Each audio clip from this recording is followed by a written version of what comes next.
So a couple things I want to get out of the way. First of all, we had some Players of the Week. Jaden Daniels, back-to-back. Obviously, we had the off week, but back-to-back SEC Offensive Player of the Week. And then we had Freshman of the Week, Mason Taylor. Pretty good selection there, I would say. And then Defensive Player Harold Perkins. So congratulations to those guys based upon their play. Just a great atmosphere in Tiger Stadium. I think our fans were, obviously a great motivating factor to creating, one of those environments that, you all talk about, but, you want to be able to be part of it. And I think, our players fed off of that. And certainly we had talked about it Thursday that, when we were in the stadium that, they're going to be out there, but your performance will dictate the kind of involvement that our crowd has. And it's going to require play in and play out a sustained effort. And I think that sustained effort by our football team created that sustained atmosphere in our stadium. It wasn't an up and down kind of involvement. It was every single play. Our crowd was active and involved, and I think it had a lot to do with the kind of play that our players were involved in, and that was a consistency that was really good to see. So, really good win. Our guys got 24 hours to enjoy it, and now our focus is on another SEC opponent on the road. Arkansas, it's the Golden Boot, another rivalry trophy. Of course, they hold the trophy from last year's 16-13 win at Tiger Stadium. And, obviously playing a team that has a very prolific offense. And in terms of players, it starts with their quarterback. I think it's the fifth time now we've seen a big physical quarterback. KJ Jefferson, 6'3", 240. He's got 17 passing touchdowns, 6 rushing touchdowns. He's going to be a handful. Another guy that we've got to be able to control what he does and get him on the ground. Sanders, Raheem, the running back, probably the biggest back that we'll see. 6'2", 227, leads the SEC in rushing. He's got over 1,000 yards. So that 1-2 combination with arguably the best center in all of college football in Stromberg, a very good scheme. Accomplished SEC wide receivers. This is a really good offense that we're going to have to slow down. And Sam Pittman, I have a great deal of respect for him. A very good football coach. He'll have his football team ready to go. Drew Sanders on defense leads the SEC in sacks with 7.5 sacks. Really good football player, and they do a lot of really good things with him. He plays inside, but they move him to an outside position where he can come off the edge. We'll have to be able to account for him. Got a couple former LSU players in their starting defense, Landon Jackson, Dwight McLaughlin, good football players that, obviously are playing well for them. And their special teams is really good. They do a lot of different things that we'll have to be alert for, be on top of, and make sure that we do a really good job. We're trending better there. We're going to have to continue to do a really good job. We've got 11 a.m. kickoff. All those things, we're used to it. We've played it early, but we've got to obviously be able to focus on our next opponent, which I'm certain we'll be able to do that with the kind of quality SEC opponent we have in Arkansas. So with that, we'll open it up to questions. Brian, in the middle by the cameras. Yeah. Was Saturday night the biggest one of your career? The biggest win of my career is going to be when we win a national championship. And so I'm focused on one thing when I came down here, and that's to win championships. That's one game. It was an exciting win, but I don't put it in the category of the biggest. I think I've had teams that have achieved great things, and I think this team achieved a great victory because of where we were in January and what we've become. And so maybe for me, probably as satisfying as a win for a group of guys that have committed themselves to a process and in that time have achieved a lot. Coach, when Mason Smith went down on that first defensive series of the year, you talked about DT depth being something you'd have to monitor. What's your view of how Wingo and Jaquelin Roy have played this year as kind of a couple unsung heroes there in the middle? Yeah, obviously, I think that anytime you lose a stalwart like Mason, there's cause for concern. But I think what we've done really well is mix up the front. We've played some three down to take the pressure off of losing a player of that caliber, and by doing so, have been able to rotate that defensive tackle position with three down and four down. And by doing so, obviously, you're playing with one nose. And I think that's really helped us a lot. So the loss was great, but I think we've managed it by being smart and tactical defensively. And those two guys have been outstanding. Coach in the middle right here. How impressed were you with your offensive line just throughout the game having to adjust to Bama's different blitzing looks? Yeah, they did a good job. There's no doubt. I mean, I think Brad has done a really good job of developing those guys week in and week out. I think our backs have helped. Our tight ends helped in protection. It's not just those five guys, but clearly, the biggest concern we had was their two-end pass rushers, and you got to give credit to the two freshmen. Emery and Will just do an incredible job playing and play out, focusing and refocusing, letting the play go, and coming back to the next play, and just with all-out effort, sustained all-out effort.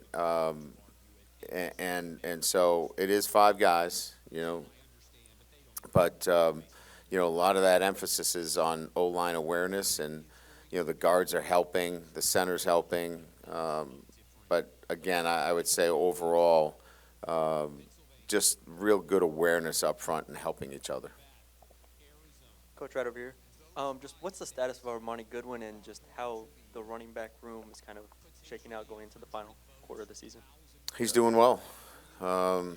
Came back from a tough injury. I think, when you look at certain games, Coach Wilson has a sense of, who he wants to go with, and he felt like, he had a 1-2 combination that he wanted to stick with, much more physical group in there. But Amani can play physical as well. I think he was more interested in we did so much chipping with those backs. He wanted a bigger presence in there, but we have great confidence and faith in Amani and expect to see him, continue to help us down the road. Hey, Brian, there's always a lot of focus from us in the media of new offensive concepts and philosophies and that sort of thing, but look at the two teams leading the divisions, and it seems like y'all both place a lot of emphasis on defense and running the ball successfully. Just talk about how the bedrock of winning, has it changed that much, you think? Look, I've been doing it a long time, and I know that there are times where, prolific offenses, certainly get you, a lot of wins. This is about not winning. This is about winning championships, and it's my belief that winning championships still, you've got to control the line of scrimmage at the end of the day. And so controlling the line of scrimmage is stopping the run and running the football effectively and exerting your will. So there has to be a physicality about what you do. I still think you can win games throwing the football, and we'll have to win games, with that kind of offense. I said that earlier in the year. You can't win games throwing the ball for 85 yards. Then we came back and threw it for over 300. But the point I'm making is physicality starts and ends with stopping the run and running the football, and we're doing a better job there. Brian, with Harold Perkins this year, what have you seen in terms of just how and why he's been able to just handle everything that kind of comes with being a freshman and playing as well as he has this early?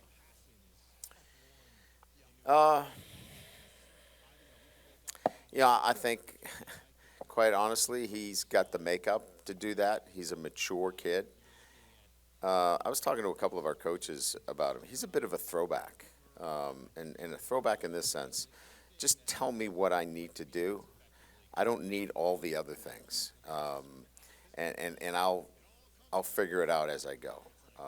It's kind of refreshing. He doesn't need to know all the whys, and I'm not saying that we shouldn't give the whys to our guys, and that's part of coaching today. You've got to explain a lot of things. He doesn't need a lot of the whys. Just point me in the right direction. I'll figure it out, and that's Harold Perkins. He knows he's not perfect, but he makes up for a lot of those things with his athletic ability. So, I think that Matt's done a great job of kind of meeting him halfway with some of the things that he's not ready to do, but leaning heavily on some of the things that he has that are, innate traits that can come in and help us win right away. And I think part of it is he's a bit of a throwback in that you don't have to explain everything. Just line up here, do this, and you'll be fine. Coach, I got two quick ones, if you will. Everybody kind of wants to see behind the curtain. Was there an anecdote, a moment, a picture, or a joke, something somebody shared with you after the game that resonates with you? And then just, you talked about the moment from January to now. Are you at all surprised at the buy-in? That's the easiest way to describe it, but to have this many different transfers, guys that you didn't coach, commit to a new staff, is that the most striking accomplishment? Anecdotals, anything that happened after the game. I can't think of anything. I think I was just so happy for our players, and there were a couple of guys that texted me and said, they were happy to continue to do that and have people rush the field, and they would take care of what the costs were. I don't know if Scott needs to hear that, or Kelly's here. She probably doesn't want to hear that either. But there's some of those that come along the line. But I think more your second question is probably the question I'd spend time on answering. And I've said this, and that the biggest thing this year is that they have jumped in the deep end and really didn't know how to swim. But they were not going to drown. They were going to find a way to stay above water and kicking and doing whatever is necessary. And that's kind of built this fight in them, this toughness in them. And they haven't been perfect, and certainly we're not there yet.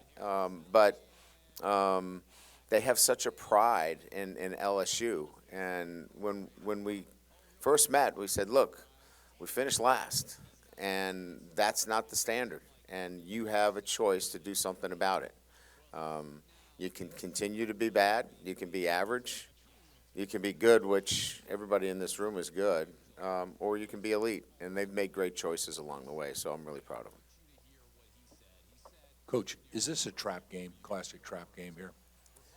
I guess. I guess that's what they call it.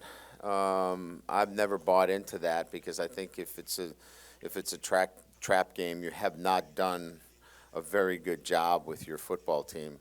In January and February, for example, January, February, March, we did not train indoors. We trained outdoors. So weather's not going to be a factor. We've been outside in 50-degree, 40-degree weather.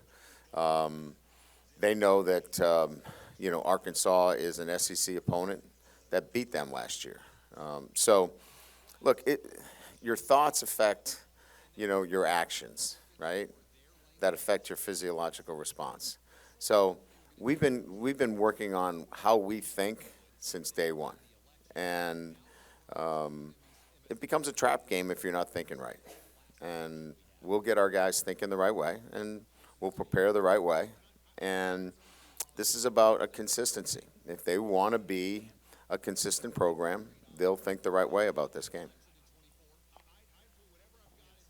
Hey, Coach, what has really allowed your run game, specifically Josh Williams, to flourish these past couple of weeks? Well, I think we're opportunistic. We're not – look, we're, I think, about 185 yards a game, which is, the top third in the league. That's where we want to be. We're not we're not where we need to be yet. We're getting better physically, but I think, when you have a multi-dimensional threat like the quarterback, he provides you opportunities in the running game where he stretches the defense out. And when he does that, you have to worry about the quarterback. And, examples where the linebackers have to flow over the top. That creates some seams and opportunities. So it's part of the system in itself. We're not running duo every play downhill, direct snap, and just, knocking people back every time. But we're getting better at that. And I think it's just, we're committed to the run. We ran the ball late with efficiency. I just think there's a commitment there is why we've been effective. You might have just already pretty much answered this, but coming off such an emotional win, in your experience, have you learned there's a best way to get them to think the right way you're talking about? Yeah, I mean, I think so. You're preparing for these moments in the first week. You handle these by being consistent in everything that you do every single day. And nothing changed last week in the way we prepared, and nothing will change this week. I think if there's if we had a lot of fanfare and sloganisms and changed a lot last week for Alabama, then maybe you worry about it a little bit. But we didn't do anything different last week than we did for Ole Miss or we did for any of the other teams. Our team is just evolving, and they're playing with more of the traits necessary to be a consistent team that plays every snap the right way. So I think I'd be more concerned if we, played with so much emotion that we were drained out, but that's how we're going to play. And that's kind of why I went for it. I felt like our football team's going to do this more often. I trusted the way they played, and I trusted that they were going to execute the play that we called, and I trust that they're going to execute next week because they've been consistent over the past 5 months, and I expect them to do the same. Hey, Coach, winning the SEC West, now that it's truly in sight, is that something that's discussed this week, or is it kind of the Alabama thing of let's not treat this any differently because of something on the outside? Yeah, so there's, our goal is to graduate champions. So part of this is they want to be champions, and they know that there are steps along the way in this process of getting there.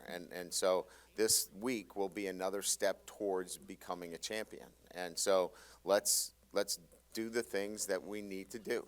And it starts with today, being early, being on time, making sure that they're intentional about everything we do. So, yeah, the championships are important. That's what they're here for. And getting to class today is what they're here for. So it definitely starts, but, we're not going to walk in with a PowerPoint on the SEC championship race and who's got what and all those things. But, yeah, it's there. It's out there. They know what they're going for.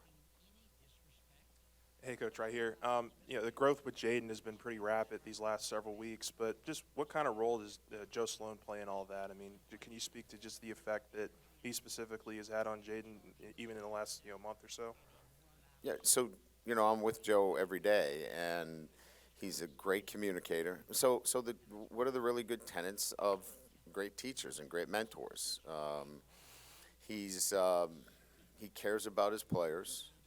He has great relationships with everyone in that room. They trust him. He provides the information differently for each one as to how they learn.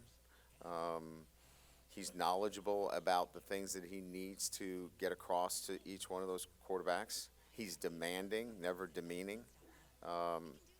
He's all the things necessary to develop quarterbacks, and he's done a great job.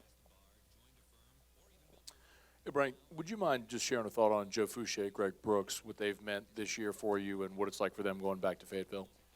Yeah, so certainly this will be a big thing for them going back to Fayetteville as transfers. But, first and foremost, what was appealing to us as we were putting this back together was to have SEC experience and a connection with the state of Louisiana.